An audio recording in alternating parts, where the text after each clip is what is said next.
I was sitting in the driver's seat, gripping the steering wheel so hard my knuckles turned white, while my girlfriend sat next to me, her eyes hidden behind oversized sunglasses. She claimed she had a business trip to attend, and as her dutiful partner, I was the one driving her to the airport. That's when her phone chimed with a message, and she flinched, a reaction she tried to mask with a cough. I didn't think much of it until she abruptly asked me to pull over at a small, nondescript chapel on the outskirts of town. Confused but curious, I watched as she nervously adjusted her makeup in the mirror. She said she needed to drop something off for a friend and asked if I could wait in the car. As she slipped out, I noticed a garment bag in the back seat that hadn't been there before, the kind you'd use for a special occasion. My heart raced as I pieced together the fragments of her mysterious behavior. Unable to resist, I followed her inside, and what I saw made my head spin.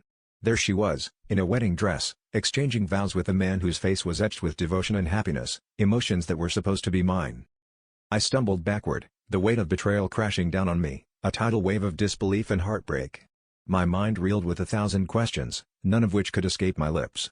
She caught my eye for a fleeting second, and I saw a flicker of what seemed like guilt, or maybe it was just my imagination, desperately searching for remorse.